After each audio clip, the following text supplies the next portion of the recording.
శితికంఠస్య దేవస్య, ఎన్నో పేర్లున్నాయి శంకరుడికి. ఏం వాల్మీకి మహర్షికి ఈ పేరే దొరికింది అంటే శితికంఠస్య దేవస్య అని. మీరు శివాష్టోత్తరంలో చదువుకుంటున్నారు కదా, శివకంఠ శితికంఠ అని.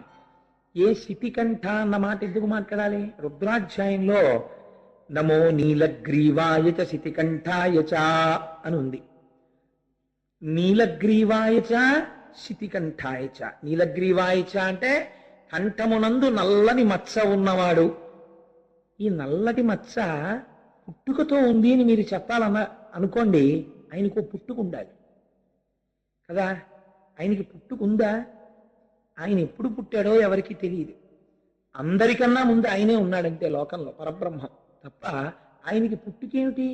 కాబట్టి నీలగ్రీవాయ చ అనగానే పక్కనే వేదం ఏముంటోంది? శిపి ఇష్టాయ చ అంటోంది. ఆయన ఎందుకు పిలవాలి అలాగా అంటే, అబ్బాయి ఆయన మొట్టమొదటి నుంచి నీలగ్రీవుడు కాడు. ఆయన్ని మొదటి నుంచి చూస్తున్న వాళ్ళు ఎవరున్నారో, బ్రహ్మలున్నారు, అమ్మవారు ఉంది పక్కన. ఆయన కంఠమునందు నల్లటి మచ్చ మొదట్లో లేదు. ఆయన కంఠం ఎలా ఉండేది? శంఖంలా ఉండేది, తెల్లటి కంఠం. ఈ తెల్లటి కంఠం మీద ఓ నల్లటి మచ్చ వచ్చింది, చిన్న మచ్చ. ఇది ఎప్పుడు వచ్చింది? హాలాహల భక్షణం చేసినప్పుడు వచ్చింది. ఎందుకు చేస్తాడు హాలాహల భక్షణం? లోకాన్ని రక్షించడం కోసం చేశాడు. ఇప్పుడు ఈ శ్లోకంలో శితికంఠస్య దేవస్య అండంలో ఏమిటి రహస్యం? వాల్మీకి మహర్షిదే. తెల్లని కంఠాన్ని నల్లటి మచ్చ తెచ్చుకున్నవాడు. మనం ఏమాత్రం అందంగా లేకపోయినా కూడా లోకానికి మనం అందంగా ఉంటాం కదా. ఓ చిన్న మచ్చ ఒకటి వచ్చింది అనుకోండి, డాక్టర్ గారి దగ్గరికి వెళ్ళి ఎన్ని మాత్రలు వాడతామో ఆ మచ్చలు పోవడానికి. కానీ అసలు మచ్చ రావలసిన అవసరం లేనివాడు, అంతటి తెల్లటివాడు స్ఫటికమణి నిభం మచ్చ తెచ్చుకున్నాడు. ఎందుకు మచ్చ తెచ్చుకున్నాడు?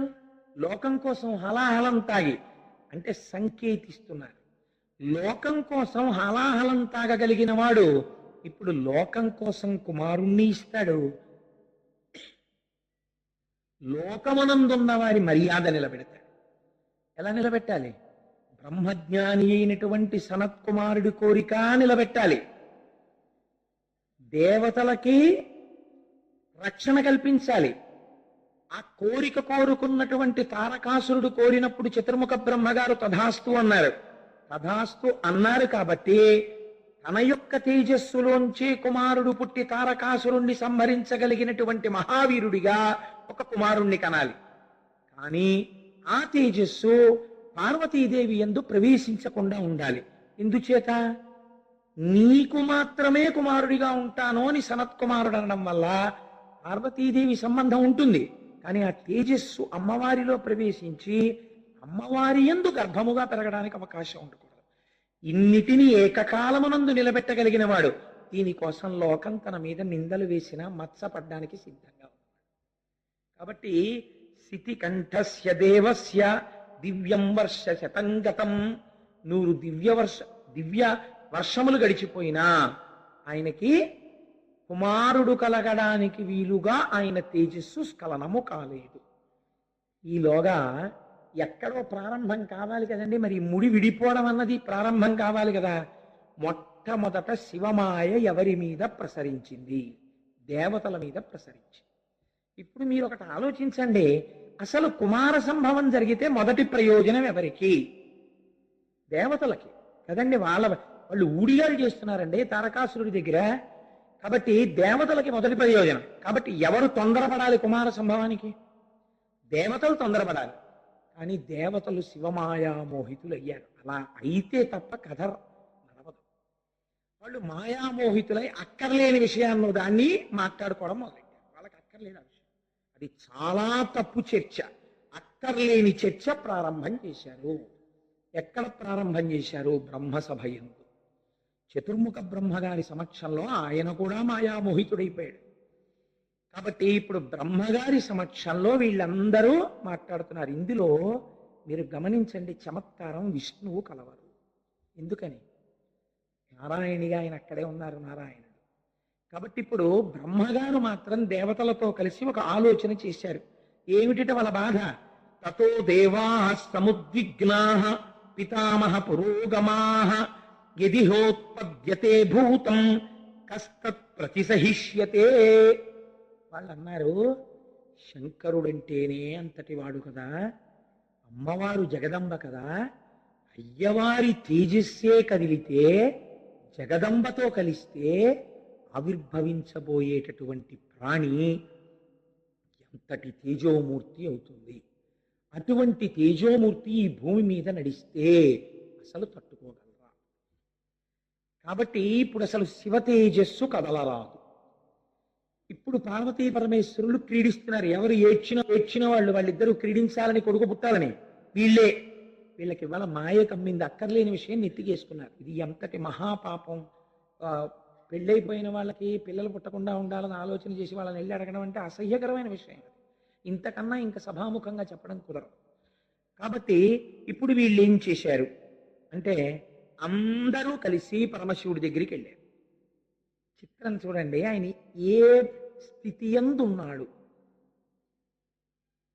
కామక్రీడ యందు పార్వతీదేవితో కలిసి విహరించుచున్నాడు. అటువంటి వాడు దేవతలు తన కొరకొచ్చారు, చతుర్ముఖ బ్రహ్మగారు వచ్చారంటే దర్శనం ఇవ్వడానికి బయటకు వచ్చారు. అంటే ఆయనకి అసలు కామం ఏమిటండి? ఆయనకి ఏది చేసినా ఒక క్రీడగా లోకం కోసం చేస్తారు ఆయన తప్ప ఆయనకి తెలుసు రహస్యం, అమ్మవారికి తెలుసు అని మీరు అనుకోవలసి ఉంటుంది. ఎందుకంటే అమ్మవారికి తెలియకుండా అయ్యవారికే తెలుసు అంటే అంతకన్నా దోషం లేదు. కాబట్టి ఇప్పుడు శివుని వీళ్ళు చాలా తెలివైన వాళ్ళ. అసలు ఎవరు తెలివైన వాడో వాడు మౌనంగా ఉన్నాడు, ఎవరు తెలివి తక్కువ వాళ్ళో వాళ్ళు మాట్లాడుతున్నారు. బ్రహ్మగారితో కలిసి వెళ్ళి అడుగుతున్నారు, దేవదేవ మహాదేవ లోకస్యాస్య హితేరత సురాణాం ప్రణిపాతేన ప్రసాదం కర్తుమర్హసి నలోకాధారయిష్యంతి తవ తేజస్సురోత్తమ బ్రహ్మేణ తపసాయుక్తో దేవ్యా సహ తపశ్చరా బ్రాహ్మేణ తపసాయుక్తో దేవ్యా సహ తపశ్చరా త్రైలోక్యహిత కామార్థం తేజస్తేజసి ధారయా. వాళ్ళు వెళ్ళి అన్నారు, దేవదేవ మహాదేవ లోకస్యాస్య హితేరత. ఓ మహాదేవా, లోకముల యొక్క హితమును కోరుకునేవాడా, ఇవాళ నాతో కలిపి సమస్త దేవతలు నీ ముందు ప్రణిపాతం చేస్తున్నారు భూమి మీద పడి. ఏమిరా, ఎందుకు పడుతున్నారా? శరణాగతి ఉత్తరక్షణ ఫలితం ఇచ్చేస్తుంది. దేనికి పడ్డారు మీరు? మీ కోరిక ఏమిటి అని అడిగాడు. అడిగితే వాళ్ళు అన్నారు, నలోకాధారయిష్యంతి తవ తేజస్సురోత్తమ. వీళ్ళకి ఎందుకండి ఈ విషయం? అసలు నీ తేజస్సు కానీ స్ఖలనమైతే దాన్ని పట్టగలిగిన వాళ్ళు లేరు.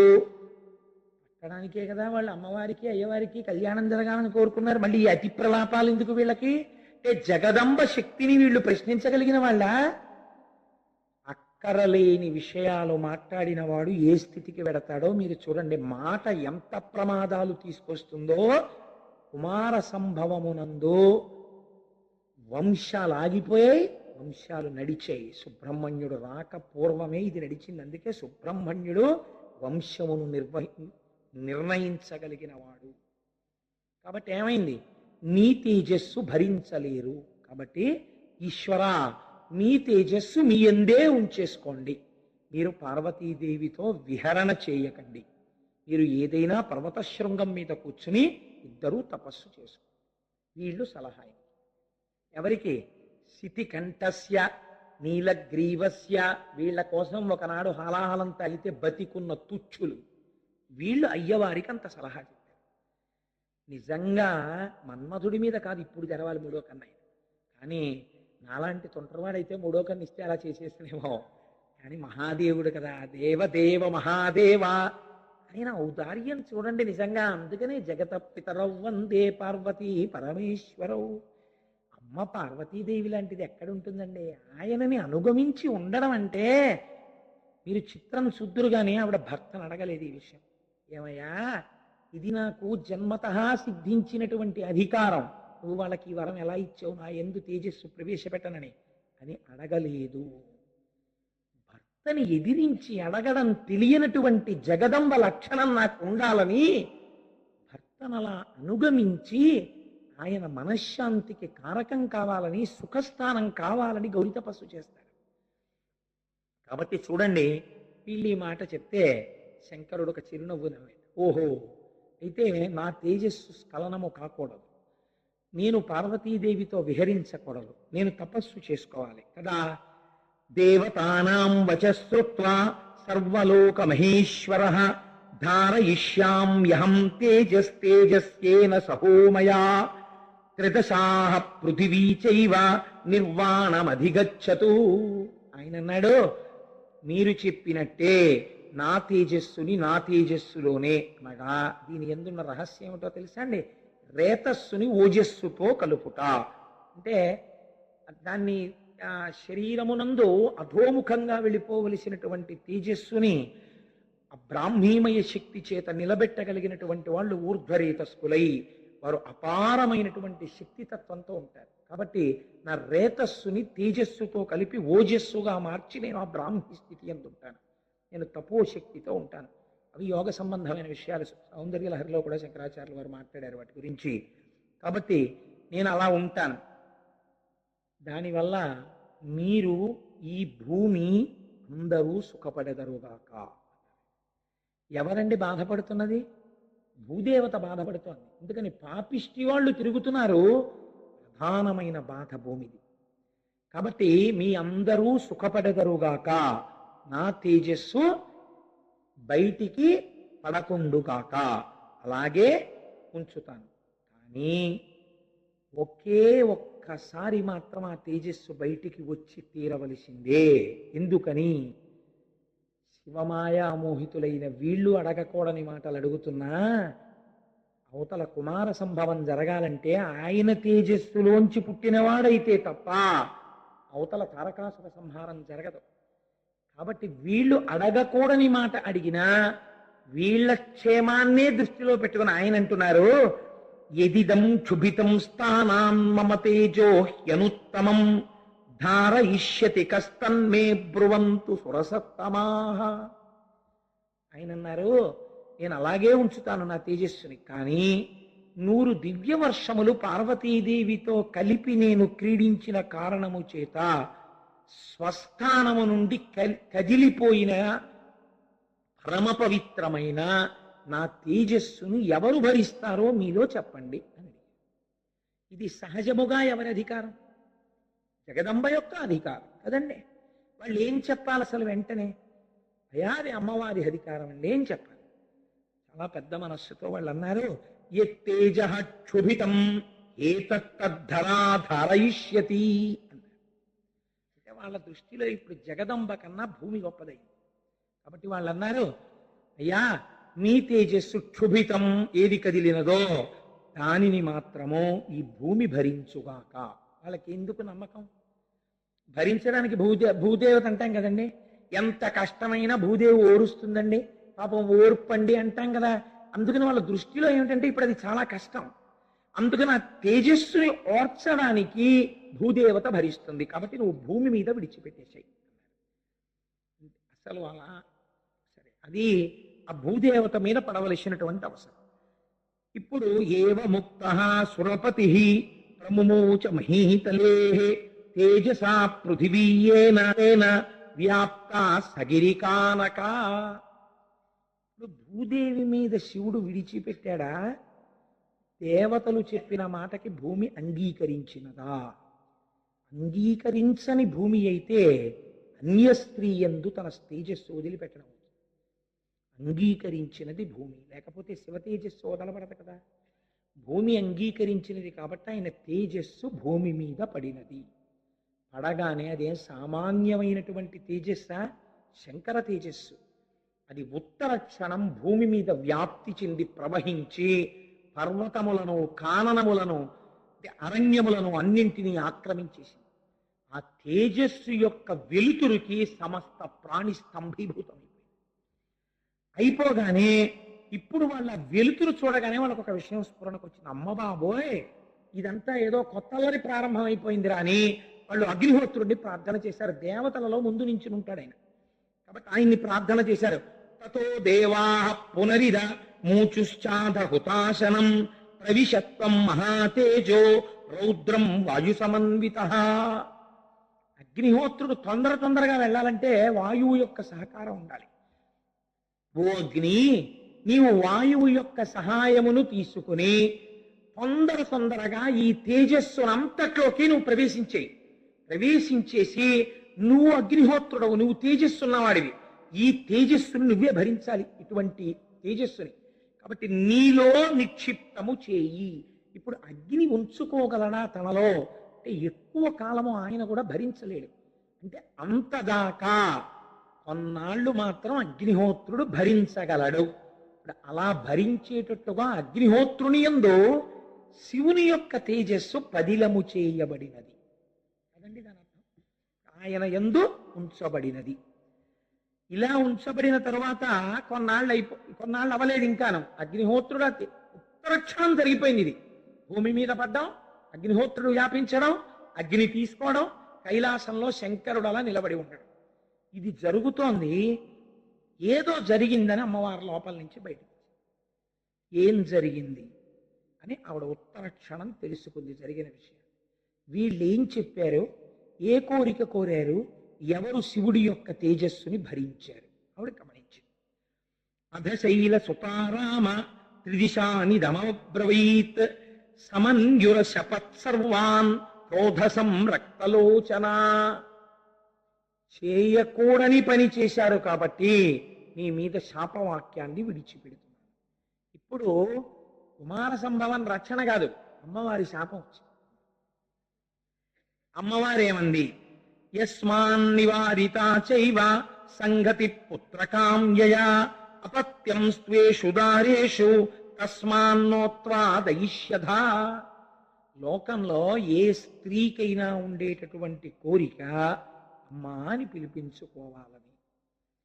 అమ్మా అని పిలిపించుకోవాలన్న నా కోరికకి మీరు ప్రతిబంధకముగా నిలబడినారు. నా హక్కుని మీరు కబళించినారు. వేరొక స్త్రీ యందు నా భర్త యొక్క తేజస్సు పడిపోయేటట్టు చేశారు. మీరు చెయ్యరాని పాపము చేశారు కాబట్టి నా కడుపు పండకుండా చేశారు కనుక ఇక మీదట 33 కోట్ల దేవతల యొక్క భార్యలకు బిడ్డలు జన్మించకుందురుగాక ఆవిడ శపించి. ఇప్పుడు ఏమైంది, ఇంకా దేవతలకి సంతానం ఉన్నారు. అప్పటికి ఎంతమంది ఉన్నారో అంతే వాళ్ళే దేవత. ఇంకా తర్వాత ఇంకా దేవతలు పెరగలేదు, ఇహ దేవతా సంతానం లేదు.